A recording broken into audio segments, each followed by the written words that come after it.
Imagine finding a small ordinary-looking coin in your change, only to discover could be worth hundreds, even thousands of pounds.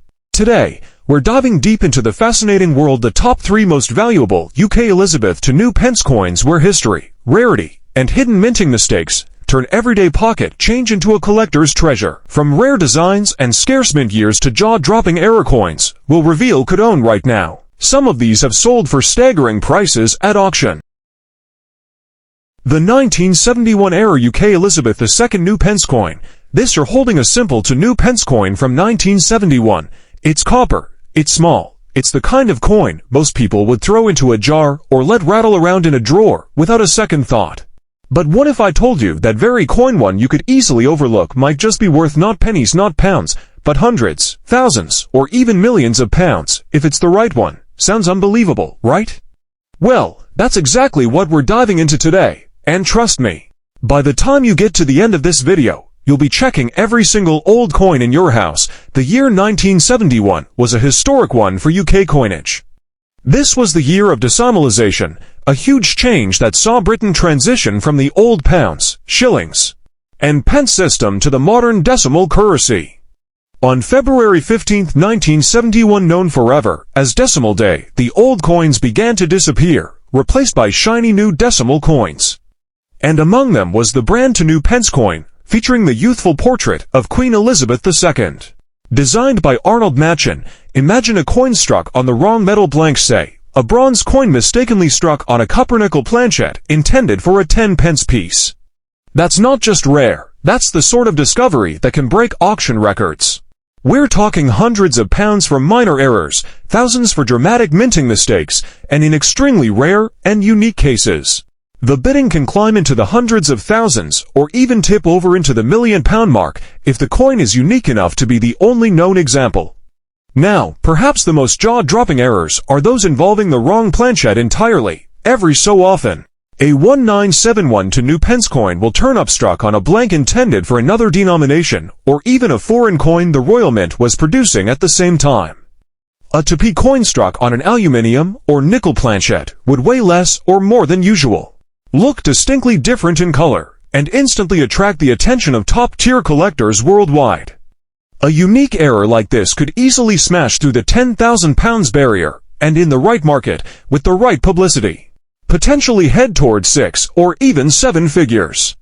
It's worth remembering that the coin's condition is a huge factor. In numismatics, the study and collection of coins' condition is graded from poor all the way up to mint state, or proof. A rare error in poor condition might still be valuable, but one in pristine, uncirculated condition can be worth exponentially more. That's why so many collectors dream of finding a coin that has sat untouched for decades, perhaps tucked away in an envelope, retaining its original luster.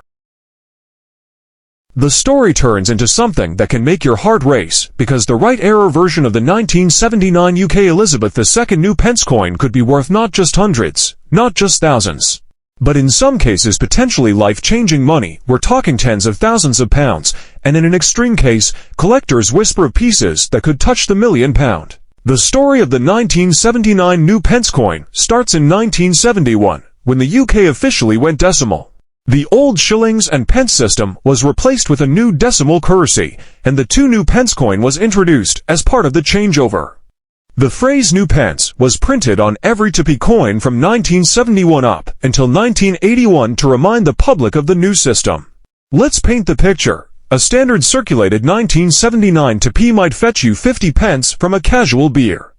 A pristine uncirculated one could go for a few pounds to a collector.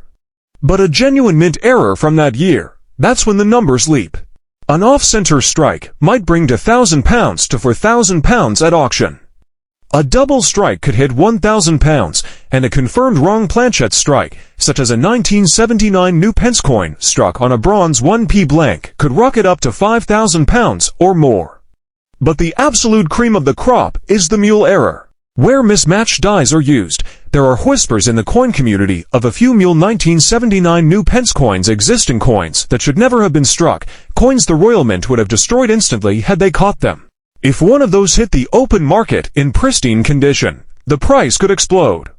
Collectors would be ready to outbid each other into the hundreds of thousands, maybe even the million-pound territory if two elite collectors were determined enough.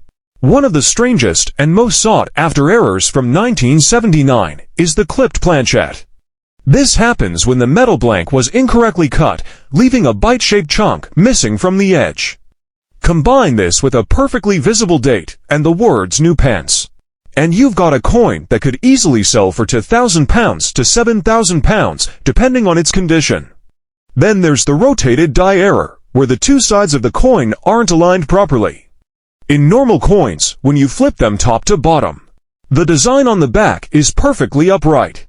But with a rotated die error, it might be sideways or even upside down. For a 1979 New Pence with this flaw in top-grade condition, prices can soar past £1,000. The elusive 1993 error UK Elizabeth II New Pence coin. This is no ordinary coin. This is a minting anomaly so rare, collectors from around the globe would do anything to own one, and the prices it can command at auction will leave you speechless. So, stay tuned, because by the time you finish hearing the story of this coin, you might be rushing to check your change jar. To understand why this coin is so valuable, we have to go back in time. The phrase New Pence first appeared on British decimal coinage in 1971 when the UK transitioned from the old pounds, shillings, and pence system to the decimal currency we know today. At that time, coins like the 1p, 2p, and 5p proudly bore the words New Pence to signify the brand new decimal system. This wording continued on the coins until 1981 when the Royal Mint decided it was time to drop the new and simply use pence since the currency was no longer new to the public. From that year forward, all new coins were struck with pence instead. We also have to consider that coin collecting is not just about metal and minting, it's about the story, and this coin story is rich. It tells of a bygone currency label revived by accident, of a minting process that slipped for just long enough to produce an ultra-rare gem, and of the excitement of hunting for something that almost no one has ever seen in person. It's the kind of story that fuels documentaries, books, and heated debates at coin fairs. Imagine, for a moment, the possibility that one day a perfect, untouched 1993-era New Pence appears at a high-profile auction. The pre-sale estimate might already be £60,000, eye-watering, say, £100,000, but then the bidding starts, and the room's energy changes.